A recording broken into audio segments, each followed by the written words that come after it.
honored this morning to introduce our special guest. One of our own, but we still love her, and she's our guest speaker today, Reverend Chaplain Tynya Beverly.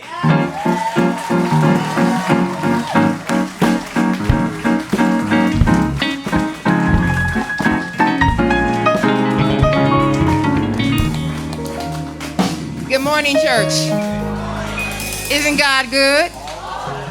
Yes, yes, yes. You know, this is week 4 of the season for nonviolence and day 26. And I'm posting on Facebook and Instagram, and I'm finding myself with this spiritual practice, engaging in this and reading the quotes is allowing me to start my day on a good foot. And so if you're having difficulty during these troubling times, I say check your spiritual practices. What are you doing to validate your journey? What are you doing to fortify and shore yourself up? Because the world is going to take away for sure. So you need to be prepared for what's to come. The reflection for this week is kindness and graciousness. Every day we hear of random and senseless acts of violence. And why don't you participate in a counter-revolution of kindness? Why don't you try performing 3 acts of kindness this week? If not only for someone else, but how about for yourself? Take a moment and give yourself that gift. So what does change have to do with it? Yes, our beloved pastor a couple weeks ago talked about what's love got to do with it, right? And so we're going to explore change, because change is an inevitable part of life. It can be challenging, but guess what? It can bring about opportunities for growth and transformation. And transformation means it goes in one way and it surely ain't coming out the same way. We come out expanded. So we're going to explore not only change and the impact of change, but how about some spiritual practices that will assist us in getting through some of these changes that we're going through. Ernest Holmes has a famous quote, and we all know it about change. What is it? I dare you not to change your life if you change your thinking. And so I have a Bible verse that I love. It's about change. And I didn't grow to love it. I had this issue with the Bible, and I had aversion to it until I took metaphysical Bible school and ministerial school, where I put a new thought, a metaphysical framework on Ecclesiastes 3:1-8. And you may be familiar with it.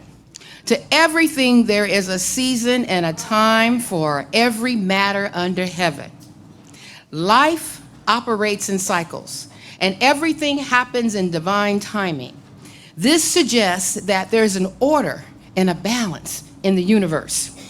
A time to be born and a time to die, a time to plant and a time to pluck up that which has been planted. This highlights the natural cycles of beginnings and endings, and it reminds us to embrace change and the following unfolding of life. A time to kill, a time to heal, a time to break down, and a time to build up. There are moments when life has destruction and it's necessary to make way for your healing. How about that? Tearing something down that you hold on to, not ready to let go of. But growth happens in that. This emphasizes the importance of renewal and transformation. A time to weep, a time to laugh, a time to mourn, and a time to dance. Emotional experiences, whether joyous or sorrowful, are a part of our human journey. Each emotion serves a purpose that contributes to our personal growth. A time to cast away stones and a time to gather stones together. A time to embrace and a time to refrain from embracing. This verse suggests that there are times when we just got to let go. And there's a time for gathering, and it symbolizes the importance of discernment and the balance in relationships, and yes, material possessions.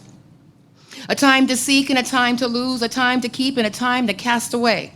Life involves the constant ebb and flow of gaining and losing. Recognizing when to hold on and when to let go is an essential part of your spiritual growth. A time to rent, a time to sow, a time to keep silent, and a time to speak. This encourages mindfulness and communication and action. Knowing when to speak up and when to remain silent is a spiritual practice. It's vital for your inner peace and harmony. A time to love and a time to hate, and a time for war and a time for peace. This is the one I had the most difficulty with because I said there's no duality in God. But instead of viewing this as an endorsement of duality, we can see it as an acknowledgement of the range of human emotions. We understand that all emotions are a part of our human experience. We said there's no separation, right? That's right. So whatever human condition you are experiencing, nothing separates you from the love of God. By recognizing and transcending lower emotions like hate, we can elevate our consciousness to a state of unconditional love and unity. A time for war and a time for peace. This can be seen as a metaphor for the internal struggle we faced on our spiritual journey. Rather than literal war, how about the conflicts and challenges that we go through within us? That we can tap into a peace and a balance and a harmony. The journey towards spiritual enlightenment involves transcending these conflicts and embracing the oneness and peace that dwells within all of us. So Ecclesiastes 3:1-8, these verses remind us that life is full of different seasons, each one with its own purpose and timing, and it encourages us to accept and embrace the changes and the cycles that are a natural part of our journey. So I want to talk about change. The model that I'm referencing today is Dr. Williams Bridges. And he developed a transition model, and you're going to figure out in a little bit why I'm calling it transition and not change. He has several insightful books, and the one that I'm referencing today is Transition, Making Sense of Life's Changes. The focus of his book is on personal change and transition. And I was introduced to Dr. William Bridges in 1995. I was working for a very large State Department, and I was involved in a major downsizing effort.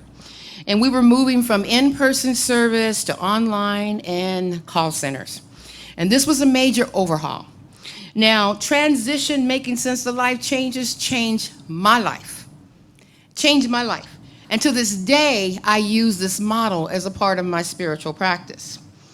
So with this transformation that happened, when I talk about using it, Dr. Bridges gave me a foundation to look at change from, a new framework. And let me give you a backstory on Dr. Bridges.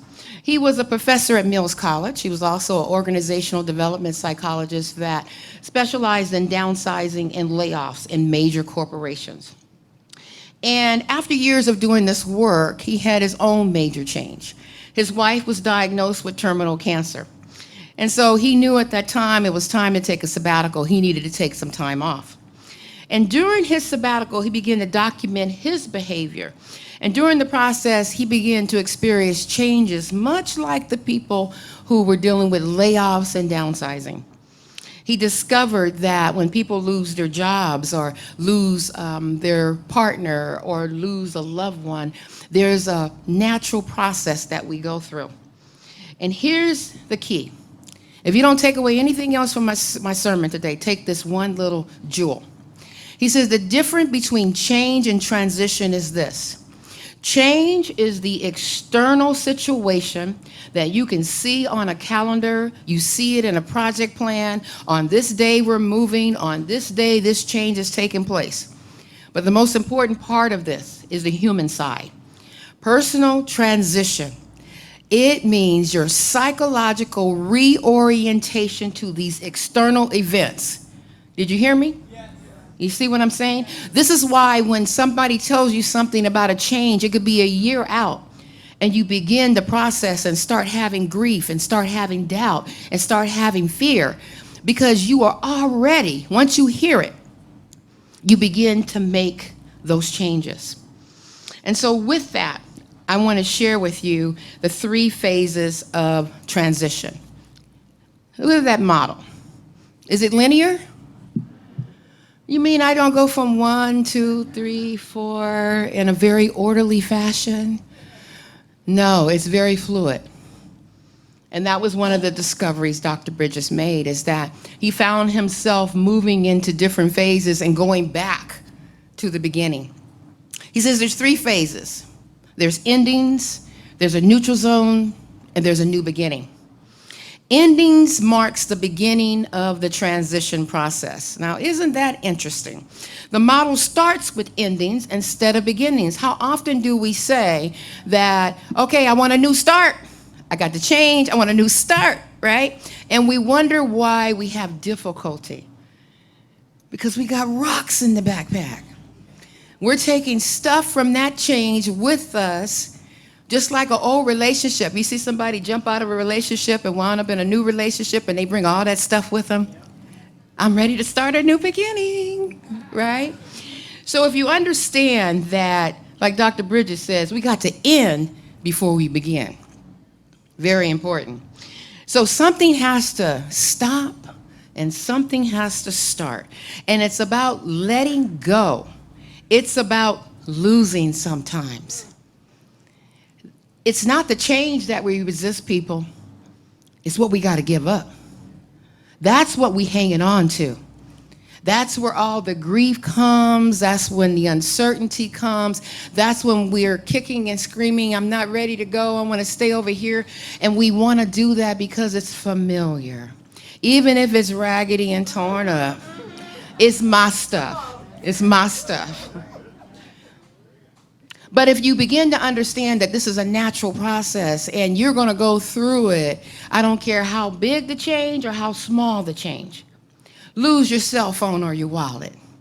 You're going to go through an adjustment process, okay?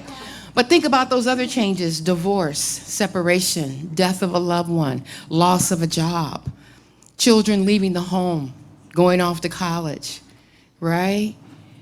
These are the things that we hang on to because we put meaning to them. The change is benign. It is the meaning that we attach to these changes that causes us the most difficulty.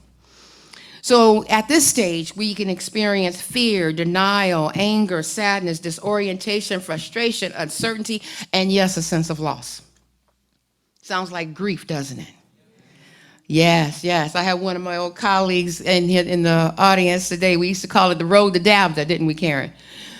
Depression, anxiety, bargaining, depression, and acceptance. And sometimes it doesn't show up as depression. It's like, well, I didn't get depressed. Well, maybe you got disorganized, where you had to figure out, who am I today? I'm not the same person that I was yesterday. That's why we get stuck. That's why we hold on to things.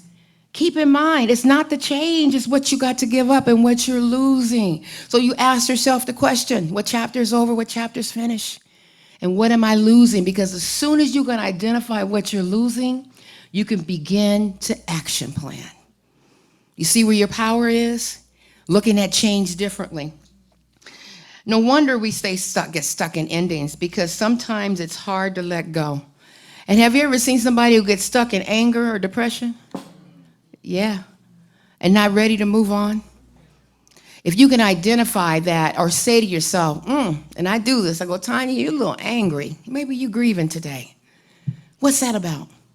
You do a little check-in with yourself. It's a different way. You are actually actively engaged in processing your change. The second stage is the neutral zone. And Dr. Bridges says that the hardest time in the world is being between systems, between jobs, between relationships, pick one. It highlights the changes and the challenges around uncertainty that we face. Now, Dr. Bridges calls it the neutral zone. I call it the twilight zone, okay? Jesus called it the wilderness. And Ayala Van Zandt called it the meantime. What do you do between the time you claim it and the time it shows up? Now, the neutral zone has two sides to it. The first side is chaotic, lacks direction, because your old world is crumbling. But guess what? Nothing to hang your hat on. The new one's not there yet. So most of us are uncomfortable being in the mystery, being vulnerable. And so if you know that this is a natural part of the process, you give yourself a little bit of grace. That I'm feeling a little uneasy right now because I'm not quite sure, but I'm trusting that divine that is within me. Because that's the second side. It's creative. You know why it's created? Because it has to be. The old is not there anymore, but the new is being developed. And once you become actively engaged, you begin to develop what your new beginning is going to look like. You're beginning to feel what this transition is all about, beginning to see where you might be and some of the changes that you've experienced, or you may be stuck yourself in these changes. Because most of us don't like uncertainty. Most of us don't like being vulnerable. And if you're like me, I like to know where I'm going, right? But guess what? In the neutral zone, sometimes these changes, you don't know what's next. And so just think of the grace that you give yourself when you say to yourself and give yourself the language, I'm in the neutral zone. This is the most important time for you to use your spiritual practices. And y'all know what I call it. I call it the ATM account, right? Affirmations, treatment, praying, and meditation. Take a withdrawal during the neutral zone. But you also might have some grass growing under your feet. Guilt, resentment, anxiety, self-absorption, and stress. I'm the queen of acronyms, okay? I am a trainer by heart. I'm gonna make sure you learn it. You might need a lawnmower to cut down some of the grass, all right? And so if you know that this is a period of confusion and a period of time where you might be distressed, give it a different perspective. It changes how you think about change. It's very uncomfortable, the vagueness, but it's predictable. So if you know you're going through this, begin to shore up and fortify your spiritual practices. And spiritual practices aren't always being in the room and going, exercising, writing, playing with your dog, going out for a walk, right? My favorite place when I was working was go to the restroom and have a moment, okay? And just breathe, because it was so crazy out there. So the point is, if you know that it's confusing and you know there's uncertainty, it is time for introspection. Why are you focusing on the external environment that you have no control over? Realize where your power is. Where is your power? It's inside. That's where infinite possibilities dwells. Not getting caught up in human conditions. That's where you got lack and limitation. So the neutral zone serves as a bridge between your old situation and the new one. But sometimes in order for you to get there, you got to put temporary systems in place. And I was talking to someone that was sharing with me today. They were saying, well, you know, I don't have my new place yet, but I've got all my stuff kind of in the living room right now. But if you know that that's temporary, it won't be there forever, right? You set your eye on the vision, you begin to hold that vision and let that vision pull you through. You see how it works? And so with that, the third phase is a new beginning. And trust me, all the work is in endings and neutral zone. That's where the heavy stuff is. By the time you get to a new beginning, you have arrived. You just checking off. I did this, I did this, I did that. And with a new beginning, you look over your shoulder and you go, that wasn't so hard. But when you were back at endings, you were kicking and screaming. And sometimes when we let go, it's the best thing that we can do, right? And when we get there and we go, that wasn't so bad. How about that? So with that, we talk about from a new thought perspective, embracing change. We know that it is a fundamental part of life. And in new thought philosophy, we talk about the alignment with our highest good. It is available to each and every one of us. Divine source, the indwelling spirit, is available to each and every one of us. And so if you find yourself with these external conditions, if they're limiting you and blocking you, you have to go within. You have to go where your power is. And your power ain't out here in the world. I don't care how much you fight and how much you scream. Ernest Holmes reminds us, all the power of the universe is with you. Feel it, know it, and then act as though it is true. Act as though it is true. Sometimes we have difficulty, don't we? Getting there. That's when we use our affirmations. That's when we use treatment. That's when we meditate. to align with our good. Our good never goes away. We cover it up with a bushel. Let your light shine. Your light doesn't shine out in the world. Your light shines from within and radiates out to the world. That's the power. That's the power. And so when you're faced with a change, we can tap into this inner wisdom to find clarity and to find direction. And by connecting to the divine presence, we gain strength. And not only strength, we gain courage to embrace the possibilities. How powerful is that if we could just change our thinking? I'm not asking you to go do anything. I'm not asking you to go nowhere. I'm just asking you to change this. And I dare you not to change your life. I dare you. And so if you want to continue to do this work, I'm offering a workshop. It's a fundraiser for CSA. It's going to be on March 30th. And we're going to dissect, we're going to tear it apart, we're going to get real with our change. And if you want to come on this journey with me, I promise you, you'll be liberated at the end. You will. You'll be walking in your power. So I'm going to share a story with you. This is a story about two monks and a lady.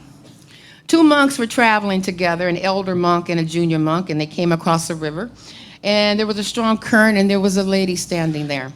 She needed to cross the river, but was unable to do so on her own. And the elder monk said, well, can I help you? And the young lady said, yes. However, the junior monk hesitated and said, we are monks. We're not supposed to touch women. The elder monk, without a word, picked up the woman, carried her across the river, and gently put her down on the other side. The two monks continued their journey in silence, and the junior monk couldn't stop thinking about what happened. After several hours, unable to contain his thoughts any longer, he finally spoke up. Brother, we are monks. We took the vow not to touch women. How could you carry her across the river? The junior monk, and he was so concerned. The elder monk looked at his companion and replied, I sat the woman down hours ago. Why are you still carrying her? Okay? What are you still carrying? Every day, heavy. Our backpacks are full of these incomplete journeys. We have not finished our transition process. We jump from an ending all the way to a new beginning. But we get there and we're heavily laden with these rocks. Leaving one relationship, and next thing you know, I see people 2 days later, they're in a relationship with somebody else. I go, ooh, ain't had time to process yet. Let's see what happens there. And every single time, that old stuff from the old relationship comes up in the new relationship. So take a breath with me. Yeah. And be in gratitude for this information that you got someplace to put it. You begin to understand why the journey seems so heavy. Because we carrying stuff that we don't need to carry with us. And we can simply let it go. So embracing change through spiritual practices, I walk my dogs every day. And lately I've been doing a news fast, trying to turn away from the news. And I have a motivational playlist that I listen to. And a piece came up, and I've got to share, because I was going to share spiritual principles from a textbook perspective, but I think this right here, it just got me. And it comes from Denzel Washington. And his talk was entitled, Cut Them Off Silently in 2025. Did you hear me? Yes. Cut them off. That's where your power is. Not in getting engaged and yelling and screaming, something you have no control over. Oh yeah, fight the battle that you feel that you're ready to fight, but you can't fight every battle with that intensity. You'll be the one that's the walking wounded at the end of the journey. The first thing he said is the greatest asset you have is your peace. I'm gonna say that again. Greatest asset that you have is your peace. Did you know your peace was a commodity? Yeah, it is. In 2025, your peace is priceless. In a world filled with distractions and negativity and external pressures, your peace isn't something you can afford to give away lightly. You can't control other people and what they do, but you can control who? Oh yeah, I can control how much I give you and how much I don't give you. I shared with Dr. Bell earlier, I said I'm a conservationist these days. I'm conserving my energy. How about that? Yes, yes. You got to get real, people. You got to get real. What's worth spending your time and energy on? Not everything deserves a reaction. You wonder why you're tired? You wonder why you're worn out? Okay? That's why I had to take a news fast, because I'm talking, poor Jen. I love you, baby. I'm up there talking to the TV, and I'm cussing, and I'm doing all kinds of stuff. I'm caught up. So I had to use a little bit of my own medicine. But when you protect your peace, you stop giving your energy to things that drain you. You stop reacting to petty disputes. It's the power that comes from knowing your own worth. And I say protect your peace. Protect it. That's right. Absolutely. And did you know that your silence is a shield? Your calmness becomes a fortress. And in the chaos of the world, your peace stands as a beacon. It's not about being passive. It's about being proactive with your peace. And most importantly, silence speaks to your own inner power. There's going to be moments when people will test you, provoke you, or try to tear you down. And in those moments, you have a choice. You can react, or you can choose to protect your peace. True power lies in choosing to be quiet. Now, this is a good one, because some of my folks, y'all like to talk, always got something to say. And I'm looking at it like, how much energy do we give responding to everything? Silence is not a sign of weakness or avoidance. It is the ultimate power move. Do you know being silent speaks volumes? Try it in an argument and be silent, and then people are like, what's wrong with you? Right? But when you're engaging, giving your energy away, the other person can keep you going, keep egging you on.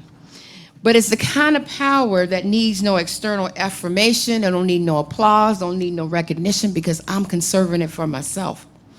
And in silence, you are free.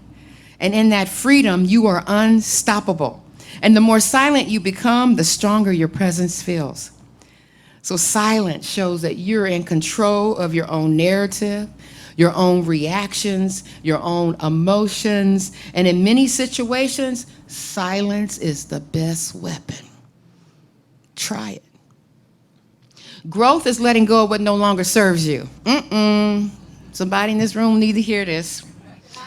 Growth means letting go of what no longer serves you. It means closing a chapter. It means releasing anger, frustration, and bitterness. That's the root in your soul. That's why we can't get to that joy. We can't get to our happiness, because we have this counterbalance that's pulling us down. Anger is a heavy burden. And there comes a time when you recognize that the relationship and the job and the mindset and the habit or the situation that you hold on to is not getting you where you want to be. The problem with many people is we wait too long. We hold on because of fear. Fear of what might happen, fear of change, fear of starting over. But let me tell you, fear won't bring you peace. Fear won't bring you joy. Fear won't bring you success. Fear will keep you stuck. Now, I'm not saying give up on everything at the first sign of difficulty. I'm just saying pick wisely. You can't give it away to every single event, every person. But letting go can be freeing. It's not always easy, but it is a powerful step. And the hardest thing is always the first step. So you see, growth doesn't happen in the comfort zone. It doesn't happen by clinging to the familiar. Growth happens when you're willing to let go and step into the unknown. In a world where everybody is talking and yelling and demanding and trying to make their voice heard, there's one thing that holds more weight than anything else: silence. Silence. How about your energy? Do you know it's one of the most valuable things that you have? If you know that, why you keep giving it away? We walk around giving pieces of ourselves to everyone, our time, our attention, our compassion, our focus, without considering the cost. We allow people and situations and even toxic environments to drain us, often without even realizing the toll that is being taken on our well-being. Now, you have to understand that not everybody deserves access to your energy. Not everybody should have the privilege of being in your space. Did you hear what I said? The privilege of being in your space, or having the power, this is my favorite, to influence your mood. Oh, they made me mad because you gave them your power. How about influencing your decisions, or more importantly, your peace of mind? You've heard the phrase, energy flows where attention goes. Well, let me take it a step further. Your energy follows where you give it freely. So where are you giving your energy? Every moment you spend giving away your energy and you give it to someone who doesn't appreciate it, it stunts your growth. It stunts where you need to be going next. So you can't keep handing out your energy, folks, in 2025. There's enough going on in the world. Why do we keep giving it away? But here's the truth. Stop allowing those who wrong you or hurt you to live rent-free in your mind. It's a cost. It's a cost. They don't deserve your thoughts. They don't deserve the mental space. Your mental space is not a free resource, and you must learn to be mindful of who you allow in your inner circle. You ain't got to tell people get out, but you can begin to remove yourself. You can begin to not respond. You can begin to surround yourself with people that are affirming the direction that you want to go. So stop giving them free access to your energy, and start investing in people and projects and experiences that align with your vision and purpose. Protect your energy like it's a rare, priceless resource, because it is. And when you choose to guard your energy, you start to attract the things that you deserve. Your time, your focus, and your attention, it begins to give you back and add value to your life. The people who once had the power to hurt you, distract you, will simply fade away while you continue to rise stronger and more confident than ever before. So in 2025 and beyond, declare that your life will not be defined not by the negativity of drama of others, but by your own resilience, growth, and unshakable peace. I want you to keep moving forward, but I want you to move forward with purpose. I want you to stay grounded in truth. And remember, you are in control of your destiny. So what does change have to do with it? I say everything. Everything, and so it is.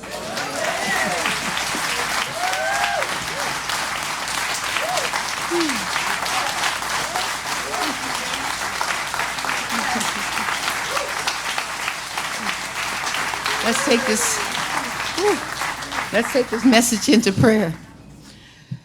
Oh, just tapping into that indwelling spirit, that divine source that is available to us all. Knowing that I have the power at any given hour. It's available 24/7. That all my answers, the infinite possibilities dwell within me. Turn away from the howlers. Turn away from anything no longer serving you. And allow God to give you what you need. And it is with so much gratitude that we stand in our power today, that we stand in this truth. And we know where to go now. We remove ourselves from the external environment and we go within to that peaceful zone. And it is with a heart filled with so much gratitude for this liberation in my thinking that I can say, and so it is. Ashe.